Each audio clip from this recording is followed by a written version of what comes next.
You know, son, you just asked me what kind of a movie you'd like to watch. Well, I don't want a movie with violence. I've never had to use profanity, but son, I'm going to give you the greatest movie that you've ever seen in your life, and I'm going to just say, at the end of the night, when you go home, you'll be very satisfied because you'll see Ox Baker in all of his glory. And like I said, son, you want a good movie, and if you watch my movie, I can tell you one thing. When you go home that night, you'll say to yourself, boy, I wish they would make movies like that again because I really enjoyed it. I'm going to tell my mother and father I'm not ashamed because there was no swearing, no murders, nothing. It was just a wholesome, warm, it's just like you had a dog. You can love it and you have it together. Now, son, I want you to watch this movie one more time because I can tell you one thing. You've not seen anything like it, and as long as Mark is involved, you'll never see anything like it again because we have a movie which everybody in the family can love. And Ma, I love you. I'll see you soon. Hi, I'm Mike Messier. I'm the director of this movie, Ox Baker, One of the Boys. This is a series of interviews that was conducted with Ox Baker at his home in the year 2013, about a year before Ox passed away. Ox had a lot of things he wanted to say to the pro wrestling fans, and he wanted to honor all of the wrestlers that he worked with and against in the pro wrestling industry. And Ox Baker is a legend. He was a friend of mine.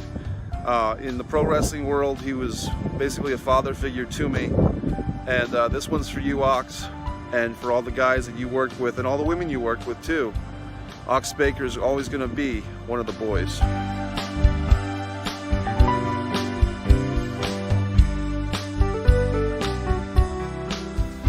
Hello, fans.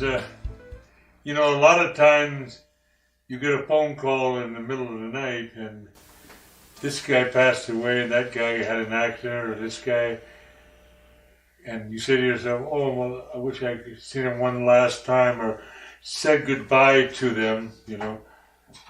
I know my wife, she died in her sleep. I didn't get a chance to tell her one more time how much I loved her. It's like my fans, I want you to know that I loved you. Hi, my name is Mike Messier. I'm here with pro wrestling legend, Ox Baker. Ox, as you may know, is the legendary wrestler who's known for the Heart Punch, the Hurt Punch, and he's here to discuss his career in wrestling. Ox, I want to thank you for being my friend, and thank you for this exclusive interview. So thank you. It's a pleasure being here with my wrestling crowd because this tape is actually for the people that have watched Ox Baker over the last 40 years. Yes, I started in 1964, Mike. I don't know if you knew that or not. 1964, Ox Baker started wrestling. Why did I start? Why did I want to go in the ring and get beat up? Well, I got married a couple years before that, and surprise, surprise, I got all the bills that married people get. Right. And after a while, I'm working at the Rath Packing Company in Waterloo, Iowa. 1964, I believe the wages were 90 cents an hour. I seen on TV, Channel 7, Waterloo, Iowa, they was bringing professional wrestling for the very, very first time. We're talking about 1963 at this time. I went down there, watched it. I wasn't really happy with it. I wouldn't say I was a wrestling fan because I was a star football player, star amateur wrestler. I was a star in my own right long before professional wrestling. But as I watched these guys, I seen they was having a real good time, and as I was walking out of the place, I heard the guy that I didn't know at the time, he had set up the rings for this guy, and he was getting $11 a day. He said, I got to get more than that. I need that for my family. I said, well, $11 on top of the $90 I'm making would be all right. So I said, I know how to set rings up. So the guy, Art Mitchell, at that time said, well, you come next week on TV, you can set the rings up. So I came for several weeks, and I realized that some of the guys that I was watching, I'd actually wrestled in high school, and I beat 99% of them. So I said, wow, here they're professionals now. And at that time in '64, the average wrestler, professional wrestler, weighed between 205 to 218. There was nobody 300 pounds. Oh, I should say the Sky High leader was 300 pounds, but the small guys, in fact, the world champion was a guy out of Texas who was one of the legends I'm going to talk about today, was Danny McShane, who was 185 pounds. He was the world champion. And I said to myself, as I watched him, well, I could actually beat that guy. In fact, while I was setting the ring up, he lost the title to a guy called Lou Thez, who's another legend, who really taught me, a wrestling legend, taught me a lesson 2 or 3 years later. But anyway, I got the job at setting up rings. I was going 60, 70, 80, 100 miles, and every night I was making anywhere from $11 to $14. I had to sell programs on the side, and I found out that the money I was getting was half of the money from the programs they were selling. I was getting nothing out of the gate. So I talked to this one guy, Jerry Miller, who happened to be a second cousin of mine, and I said, what are you making a week? I said, you guys are wrestling 4 or 5 times a week? He said, well, the average guy makes like $220 a week. Yeah. I said, what? $220? That would almost triple my pay. And I said, how do I get into that? Yeah, I'm setting up rings. He said, well, what you got to do, because you got to remember 1964, you know how many training schools there were for wrestling, Mike? 2? There was absolutely none. Okay. The only way you learned to wrestle, and the way I learned to wrestle, was I would pick a guy up, like another legend I had, Killer Austin. He said, well, drive me to Marshalltown, it's 90 miles, drive me home afterward. I'll teach you a wrestling hold. I said, fine. So I kept bugging Art Mitchell, who was the promoter at that time. I said, I want to get into wrestling. He said, well, you don't know that much about it. I said, well, I've learned 5 or 6 holds. He said, yeah, he said, well, let me take you to the basement. He said, I want to show you a few more holds where you don't have to take some. So we went downstairs. He grabbed me right away. I tripped him, took him down, and put him on his stomach. He said, your lessons are over with. He said, you're a better wrestler than I am. He said, Ox, I might get you into professional wrestling.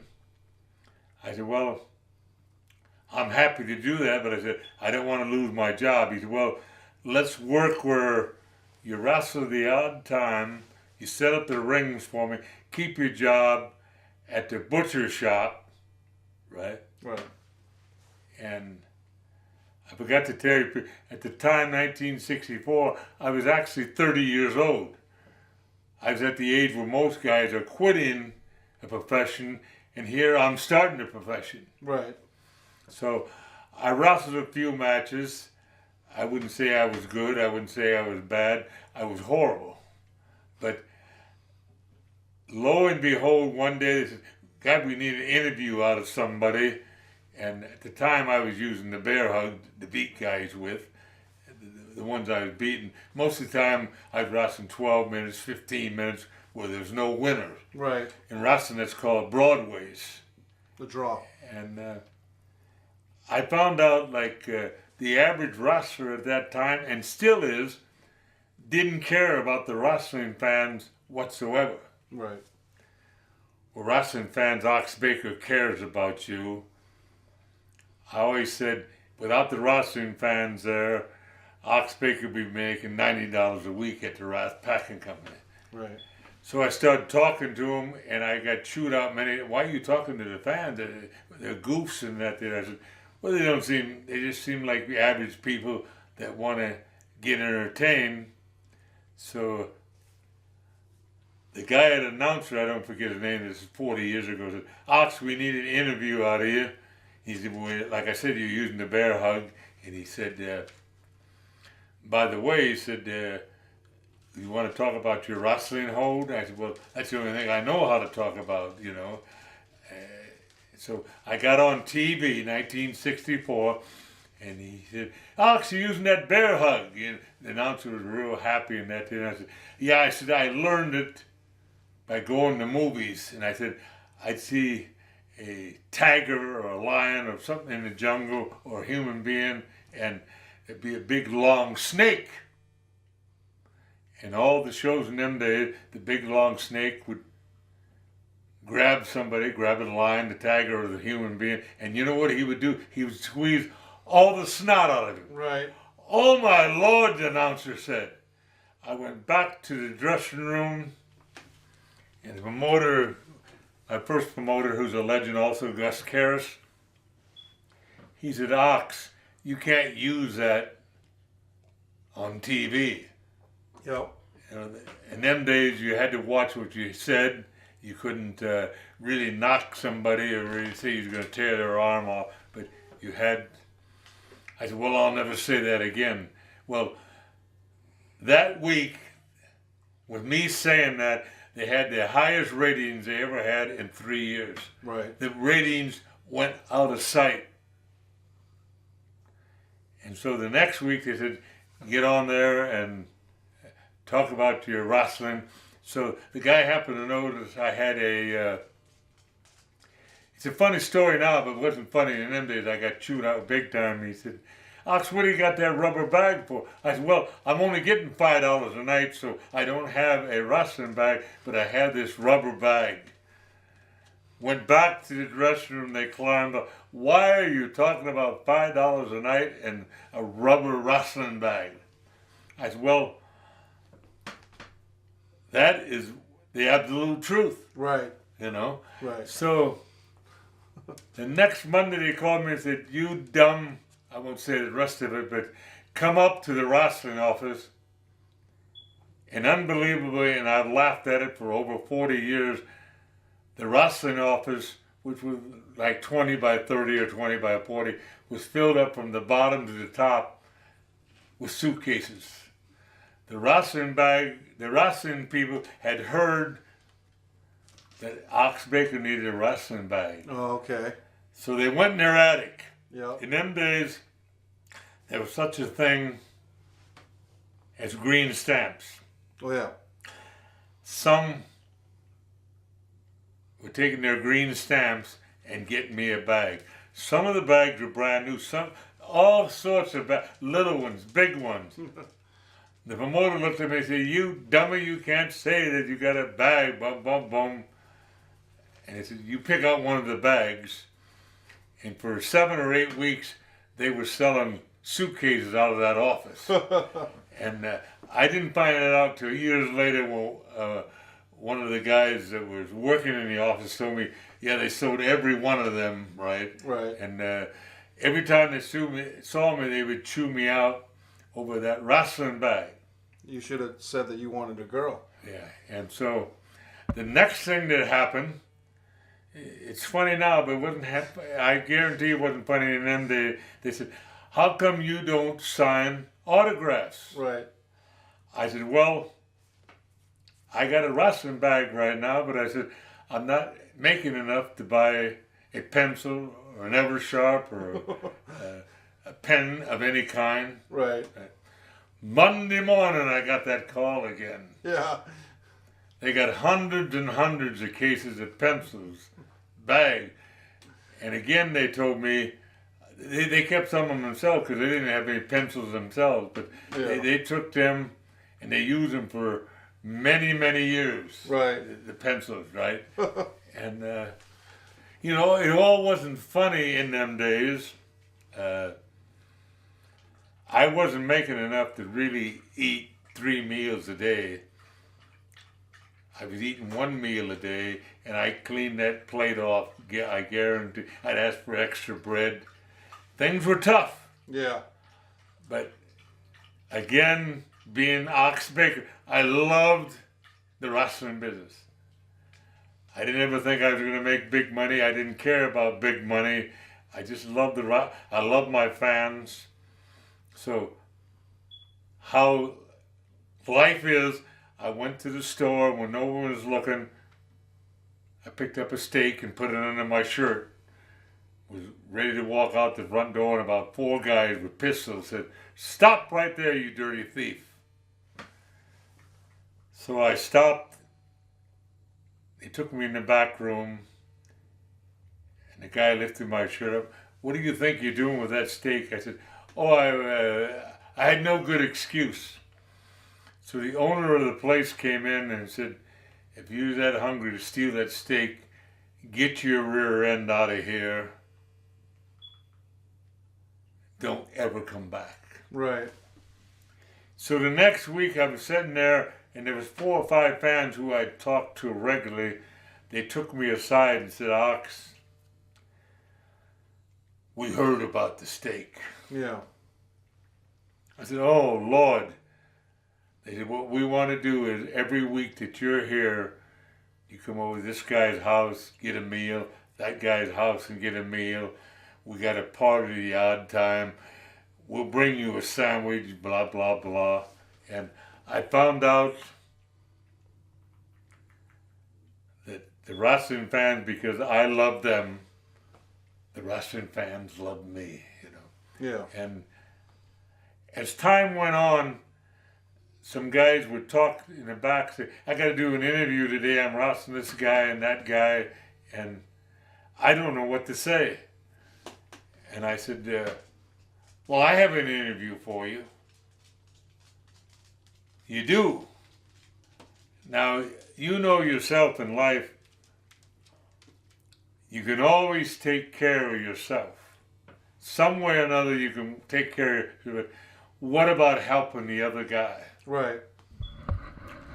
I found out by helping the other guy, I stayed in the wrestling, and for the longest time, I thought they really enjoyed me doing that, but I found out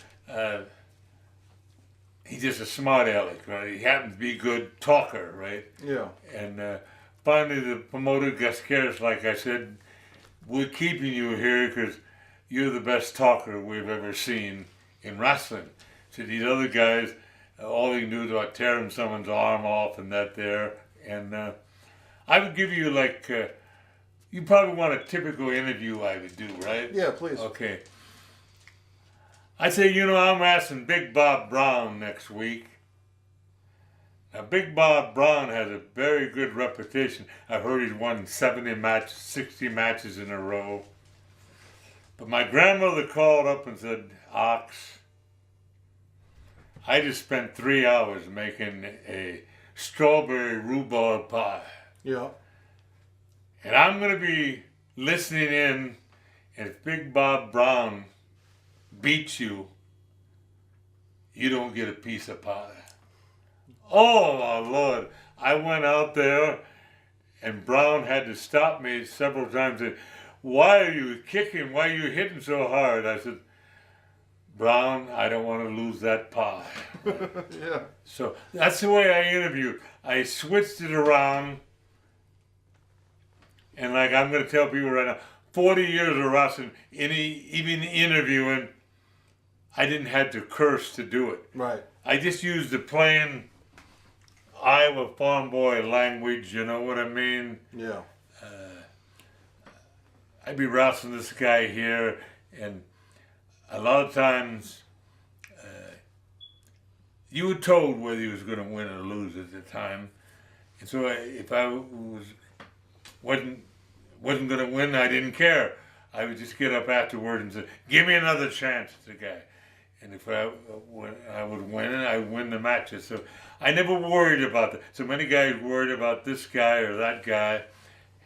And I run into another legend at that time, probably the meanest man in wrestling for years, and it's called Dick the Bruiser. Oh yeah. What a legend he was, folks. He took me aside and he said, Ox, I want to give you a bit of advice. He said, I've lost 300 matches in my career. I'm still number one. I said, how can that be? I heard if you got beat, your career was over.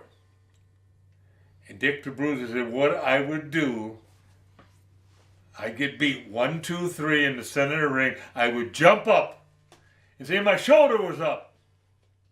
I'd start arguing with the people that my shoulder was up. I'd grab the policeman, tear his hat off, work him up. I was called working the people up. He said I would go back almost a riot every night. In other words, he had found a new way to get beat and didn't hurt his reputation. I knew the Bruiser over 30 years, and he used that many, many times.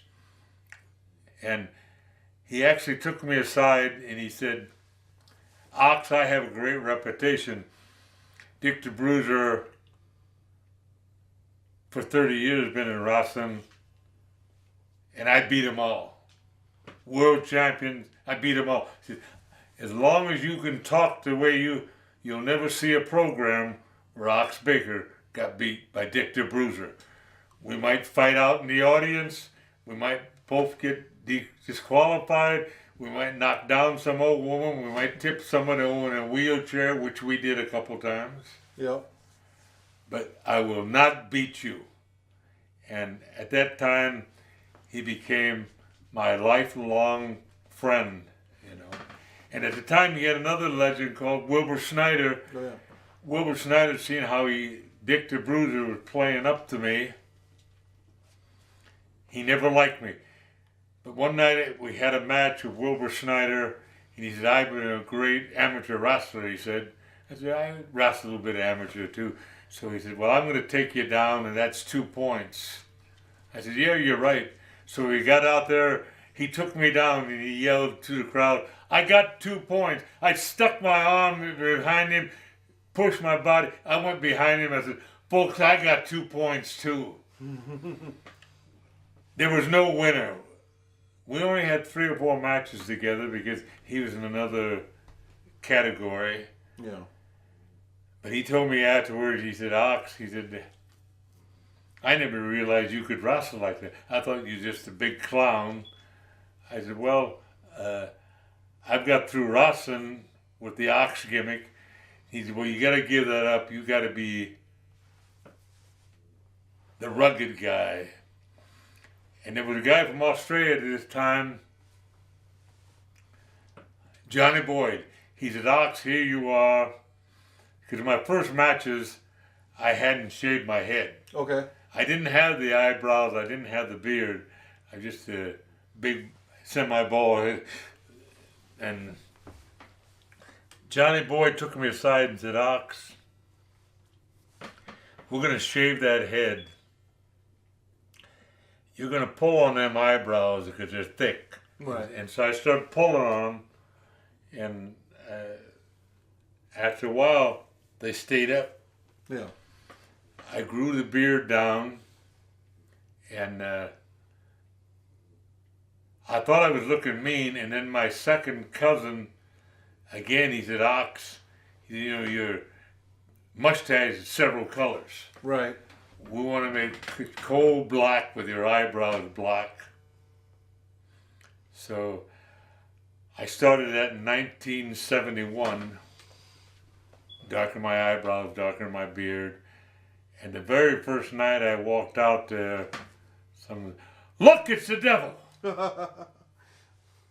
And I said that was the right answer. And it's funny about wrestling, I didn't bring up some funny stuff.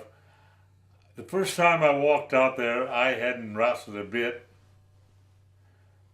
I didn't know the people would hate or like me. I had no idea. But as soon as I got in the ring, they said, you big, ugly goof. They threw something at me. And I found out I couldn't be Mr. Nice Guy. Right. So, and I did have the loud voice, and I use it the odd time. I would get in the ring, and the first time I said, "Sit down in your seat or I'll backhand you." And lo and behold, they'd sit down. Right. A lot of them wouldn't talk for the whole match till the match was over. And at this time, I got to tell you another funny story. There's a woman called Hatpin Mary. She was told that she got in free if you jab you in the rear end with a needle. Right. Hatpin Mary. One time she put about 3 inches in me. Ouch. I grabbed her and I said, "Don't ever stick me again or I'll knock you down." Yeah. Of course, I had to run back to the dressing room. But the other wrestlers, when they seen that, they all complained to the promoter, "We don't need something like that," because she didn't know she was doing any harm, but Right. she was hurting you, you know? Yeah. And she was actually a legend in wrestling for a bit, 10 or 12 years, and I heard she kept it up, but she didn't stick him as hard after that, you know? And after a while in Kansas City, I'd been there a while, and they said, "Ox, you sorry." In them days when they used you long enough, or used you up, I should say, Right. they'd send you another territory.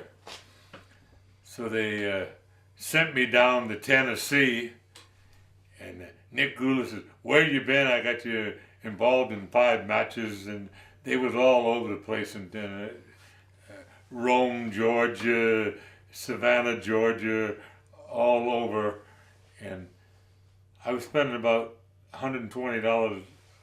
Gas in them days was 19 cents a gallon. By the Wow. way. But I was spending about $130, $40 and making about $100 a week. I was losing money every week. And finally I said, "Nick, I can't keep this up." And he said, "What do you think you are, a star? Get out of here." So I got fired out of Tennessee.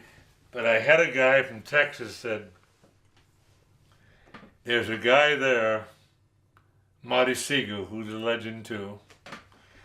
He was a promoter, and him and his announcer, Paul Bosch, wants to see you because they've heard about the Ox Baker gimmick." Right. So I packed up, went to Dallas, Texas. And of course, the big star in Asia was another legend, I had to say, was Fritz von Erich. Master of the claw hold. He was the master of the claw hold, had the greatest reputation in the history of Texas. Right. And he took one look at me and said, "What are you doing?" I said, "Well, I want to scuffle." He said, "We call it wrestling here." And Papa said, "Let him use the word scuffling," right? Yeah, yeah. So I said, "I'm going to go scuffle tomorrow night, and I'm going to do this and that, blah, blah, blah." And Fritz hated it. But after a while, he found out the people were coming to see the scuffler. Right. Right? And so he worked out a main event, and I made one of the real big mistakes in wrestling. Fritz, in the middle of that match, said, "The heck with you," and he walked back to the dressing room. Wow. What was the mistake, Ox? Well, I'm glad you asked. I was going to bring it up. I was trying to think of it myself, but it just said that. As he run back to the dressing room, I grabbed the microphone. Being the great talker that I am, and I know I'm going to get a laugh out of you people that are watching this, I said, "Fritz von Erich, you get back in the ring, or I'll make sure all these people get their money back." The crowd roared, and they had a big crowd. My reputation was good, and Fritz was great, you know. Yeah. 200 people went to the box office wanting their money back. Right. Not good. They said, "Fritz wants to talk to you in the other room." And he was throwing stuff against the walls. He was kicking. How could you be so dumb to say something like that there? I said, "Well, I think I can rectify it." And he said, how can you direct it? I said, send out the announcer and say, Ox Baker said he'll be here next week, gonna beat up Fritz von Erich for the wrestling fans. So they went out there and said that, and the 200 people that were trying to get their money back, we want tickets for next week. Right? And see, there were good times in wrestling. Yeah. And at the same time, like I said, I was learning the ropes. I was getting better. And I've said over the years, I'm going to say right now, Ox Baker never came close to being a great wrestler. He had some certain moves, and we're going to get to the next chapter. He had certain moves and that there. He knew a few things. But on that mic, when you turned him on that mic, he was a different person. Right. I don't know if I was full of it or what it was, but I could always talk on that TV. And for 40 years, that was my mainstay. Whenever I'd go to a territory, I said, let me interview. They would listen to me one time. And I met at the time Bobby Heenan. Oh, yeah. Well, Bobby Heenan happened to be the manager and the spokesman for Indianapolis, Indiana, which Dick the Bruiser was the boss. So I walked in the studio one day, and Bobby Heenan was so mad he wanted to leave, because in them days we went from Indianapolis, and when you got the big time, you went to Minneapolis, because that was bigger. That was Vern Gagne, who was another legend, by the way. So we got on there, and I said, I'm the Big Ox, and I'm here not to kiss kids, not to pat anybody on the head. I want to knock somebody down. Dick the Bruiser stopped the TV at that time, which you never did before. He said, Bobby Heenan, you're packing your bags. You're going to Minneapolis. I got my talker. Right. I got Ox Baker. And so Bobby Heenan, at that time, he was mad in a way, but he was mad because he got his way, right? Yeah. And Dick the Bruiser said, every week, I'm going to have you do the announcing here, either drive or fly you to Chicago. I have a wrestling show up there, Bob Luce, and you're going to talk for him. He's never met you, and he wants to meet you. He said, because you're having an audition for wrestling, for interviews, you know. Mm. And so I went up there. There must have been 40, 50 guys.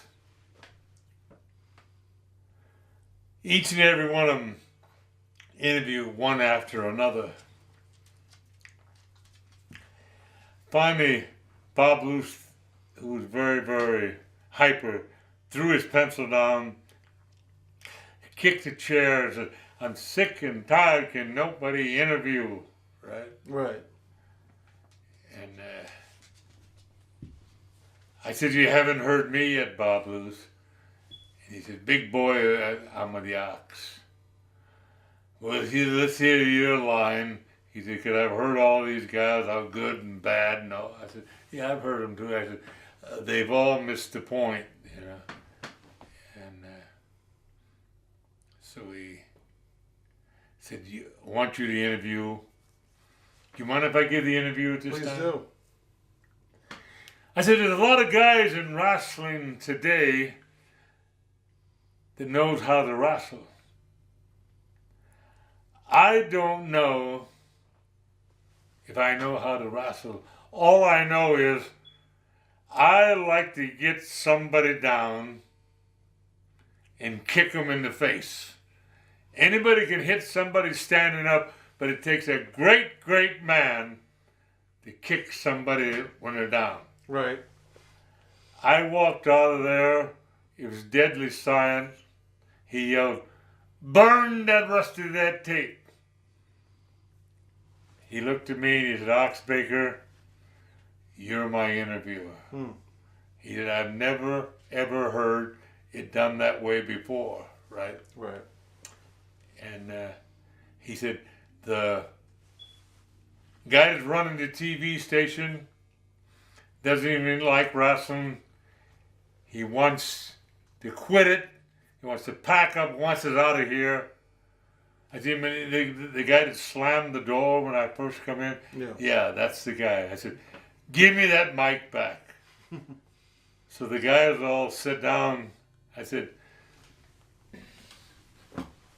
"Yeah, I remember the first time in Chicago, I don't know anybody." Yeah.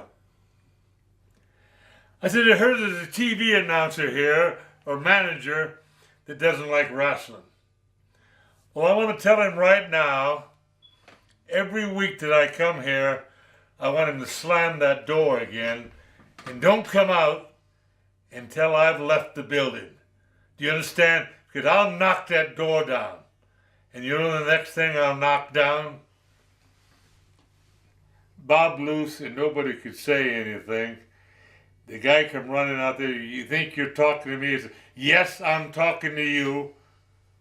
I said, "Your thing is nobody's ever included you in the interviews. I'm going to include you every week into my interviews." He said, "Is that right?" I said, "That's what and what do you intend to do about it?" He said, "Could I give you a couple of tickets to go out for lunch?" And that's how I started in Chicago. Yeah. And for 3 years, I was the top guy, top interviewer. I had main events like everybody else, but when they wanted that interviewer, I couldn't tell you how many times I went up. I went to this restaurant so many times I got tired of their food. But all it was, the announcer wanted, and I found out in life, the fans really get worked up, really hostile, because they want to be part of it. Right. They want to cross the line. If you and me are in a tag team, Mike, they want to tell on you that you didn't tag in. Right. They want to tell I have something in my trunks. And that's another story that Dick the Bruiser told me. He said, "Ox, everybody in them days of 64, 65 always had something in their trunks." He said, "What I want you to do is pick something up outside of the ring, Yeah. put it in your trunks, and never use it. Okay. Reach for it, have the fans yell, 'He's got something in his trunks!' but never use it." Right. And I want to tell you at this time, Mike, that was the hardest thing in the world, right? Because you'd seen everybody else use that gimmick, but it wouldn't work for Ox Baker. But I got the crowd, they were sitting at the edge of their seats. What is this goof going to do next? Right. Right? Right. And I never did it. Right. I never did it. I remember a lot of times I'd realize the match wasn't going that good. I'd pick somebody else, because we do pick on the crowd. Right. One thing I want to tell the audience is the wrestler inside the ring does not know the crowd is there at all. That's one of our secrets. Yeah. You could be, I've wrestled 40,000 people, never paid any attention to them. I wrestled 200, never paid. We don't pay attention to the crowd, but we let them think we do. Okay, that's interesting. Right. How does that work? Because you would think. Okay, you're sitting at ringside, I come up there and say, "Is your wife going to go to the bathroom while I'm wrestling? Yeah. I don't want to waste your money." "I'm talking to you, sir." And naturally you'd say, "I wish you wouldn't talk about my wife." Right. I said, "I don't even know who your wife is, but if she has to use it, why don't you let her go use the bathroom? Are you one of these bullies?" He said, "I love my wife," right? I said, Right. "Well, put your arm around her, squeeze her," right? Yeah. But make sure you use the bathroom before my match. Right? And I got it done all the time. And like I said, I'm going to bring this up right now. A lot of people asked me about wrestling yesterday. Okay, I actually wrote a song the old wrestling blues, which was put into a movie. Yeah. First time a wrestler ever wrote a song, sang a song, and did it in a movie called the old. You've heard the old I've wrestling heard it blues. on CD. It's a very Okay. good song. And what it was, 50,000, 100,000 people have said, Ox, you wrestled for 40 years. What do you think of wrestling today? Yeah. Well, I'm not going to knock it one way or another. I'm not even going to explain. All I want you to know is, if you think about it, and I'll give you a little illustration here in a second. They believed in Ox Baker.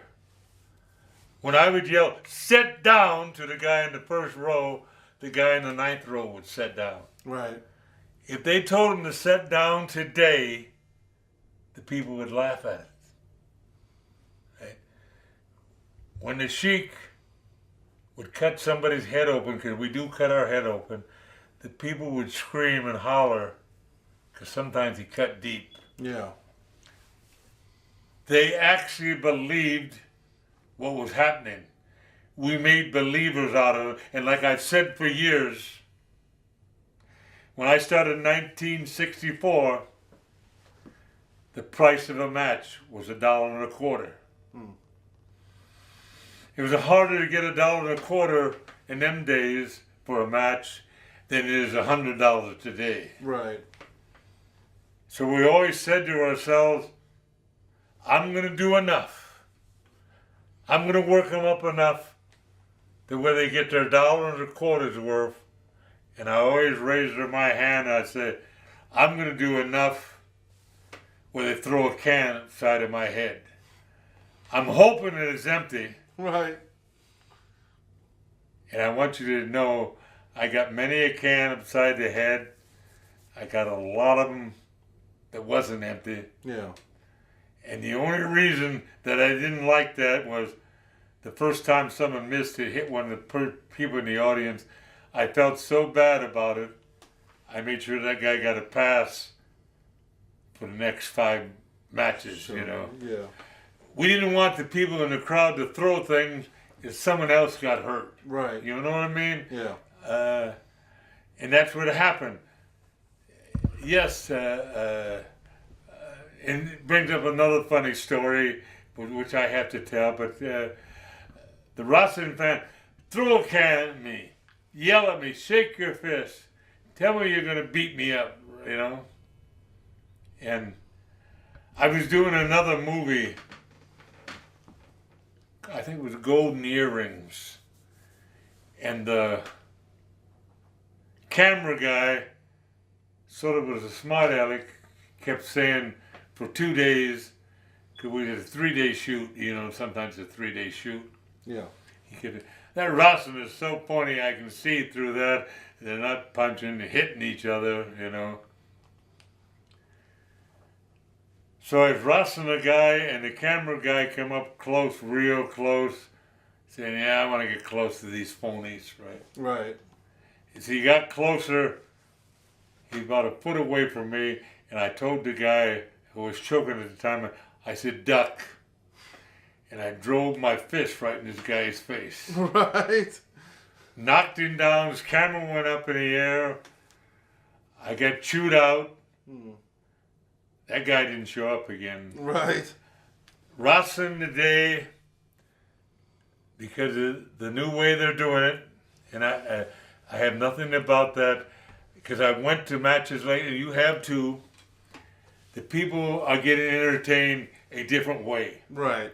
It's not the way we did it in 1964. But the guys, I remember 1964, the guys in front of us, like Strangle Lewis, who was a legend, right?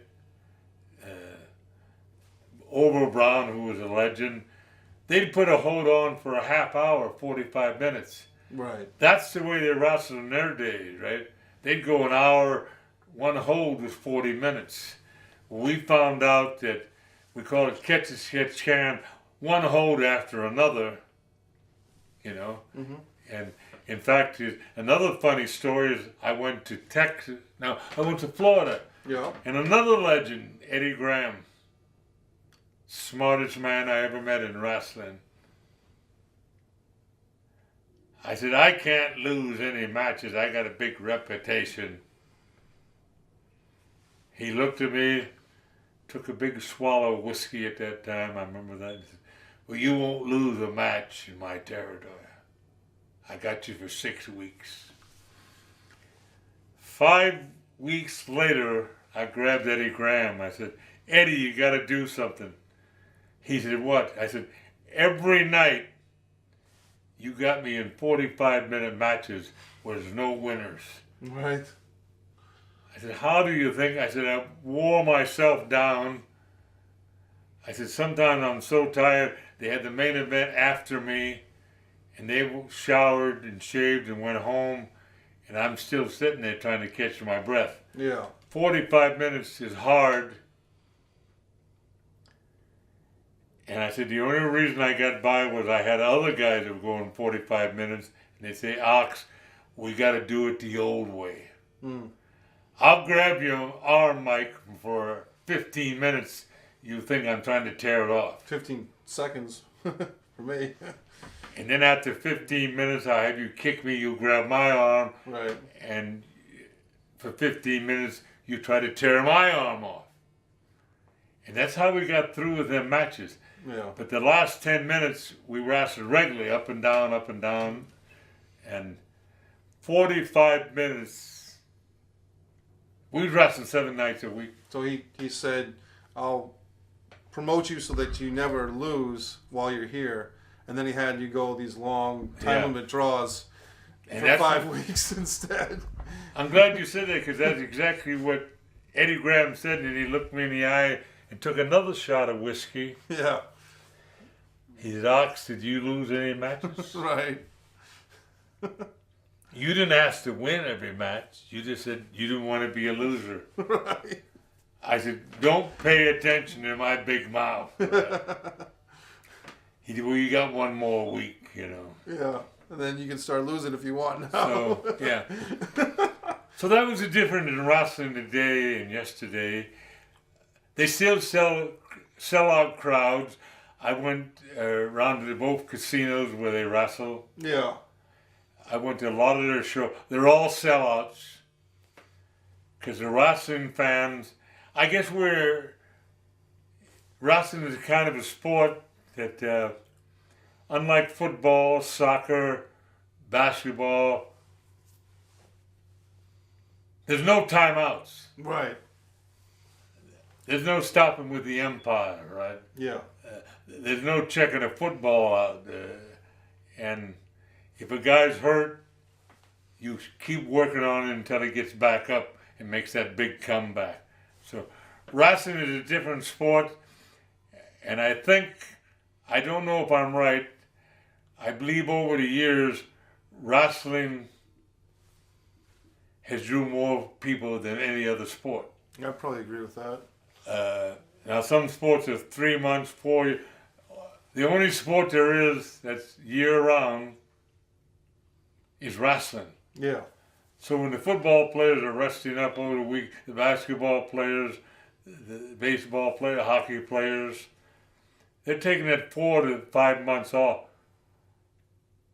In the early 70s and 80s, I was wrestling over 325 times a year. Yeah. Right. I started out like 310. The end of the year, I was 290. Right? Wow. And that was every year. And you had to think of different ways to entertain the people. When I started, no one had heard of a battle royal. Oh yeah. Nobody, they'd heard of a lumberjack match with guys around the ring, but they hadn't heard of a strap match where the lumberjacks had a belt Right. and would belt you outside of the ring, Yeah. right? I happened to create a couple matches. I was wrestling another great legend called the Mongolian Stomper. We went 8 weeks We did everything imaginable. He said, what else can we do? I said, well, I have two ideas. One of them was we'll put up barbed wire around the ring. Right. Someone said they had done that before. I said, we'll put electric current in the barbed wire. I don't believe that match was ever done more than once or twice. Yeah, just one time. Okay. Good enough. Yeah. No, match has been twice, and I don't have to take the credit for it. I can take it for it with the Stomper because I brought it up to them. I don't know who did the first one, but it was like the loser had to be carried out on a stretcher. Stretcher match, yeah. At that time, there had only been one done in history. Never been done in Canada. Yep. So I brought that up, the stretcher match, and the Stomper yelled at me, I'm not going to be carried out on any stretcher. I said, well, what I'm going to do is heart punch you. You're going to go on the stretcher. I'm going to have them toted around the ring 10 or 15 times. And while I'm cheering myself on, you're going to pick it up because you have a board taped underneath it. Right. And you'll break that board over my head, and they carry me back to the stretcher. Yeah. Back to the dressing room. He went wild over that there. And believe me when I tell you, this building, if it held 2,000 people, there was 3,000 people in that night. Because the man going to Stomper, I don't know if you heard of him, Oh yeah. was the greatest bad guy that Canada ever had. Right. And Ox Baker, who took the Ox gimmick away at that time and put on a lumberjack. I was the lumberjack, the big lumberjack. In fact, I told him I was so cold they knitted me a 25-foot scarf, which I wore into the ring for the time that I was there. But we invented a old stretcher match, right? And I got to take credit. We were the first one. I don't even know if they've done it, but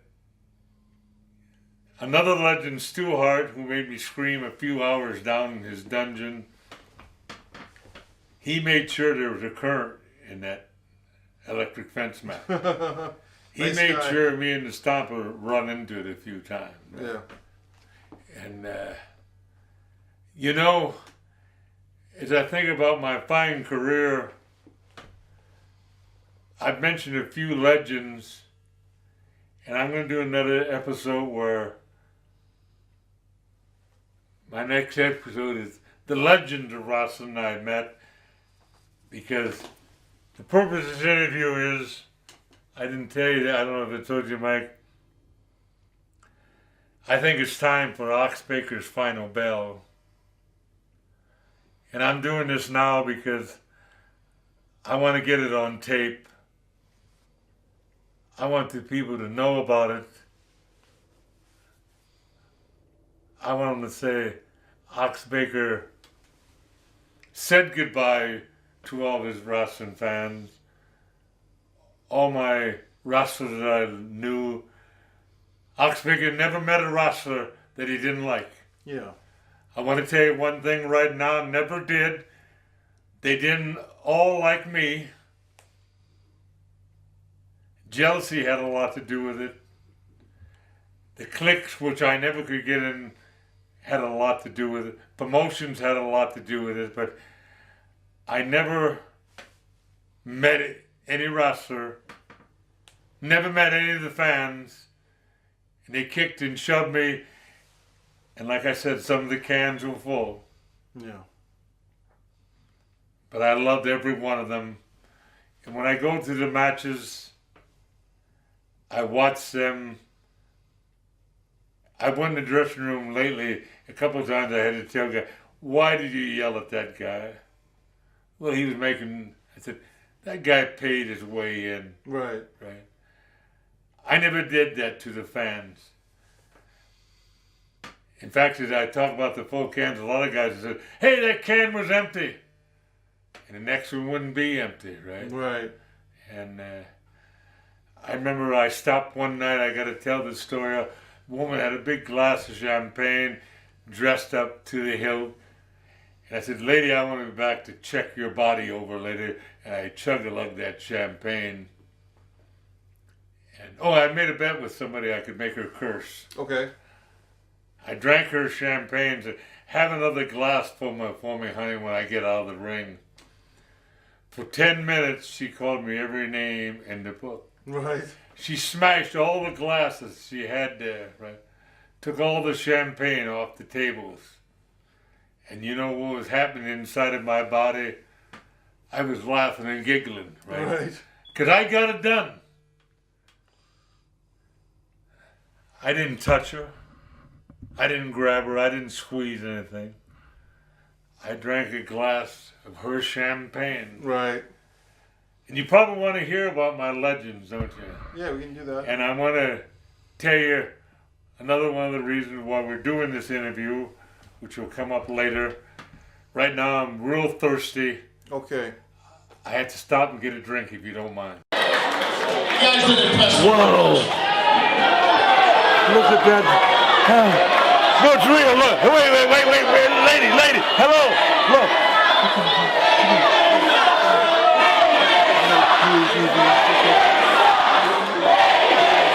What am I doing? Get out of here.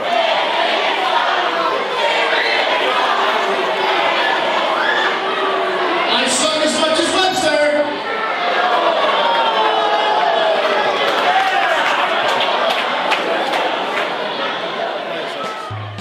The Hurt Punch, a tribute to Ox Baker by Mike Messier. Shed no tears for Ox. He wouldn't want us to. Shed no tears for Ox. The big man is at rest. They say Ox Baker died. He's not with us no more. I say, you don't know my friend Ox. That man will never die. In a world of immortals, mad dogs and snakes, giants and nature boys, there is only one mighty Ox. And that man, I say, he is not dead, not as they claim he is. Because I've seen his smile, I've heard his laugh, and a man like that will never die. Not as long as the wrestling ring, the karaoke bar, Wild Bill's and the Burger King. Remember the man, remember the story, the worn-torn boots and the face of glory, the firm handshake, the smile and grace, and never anyone can take his place. The mighty Ox Baker, family, friend, the mighty Ox Baker, a new beginning, no end.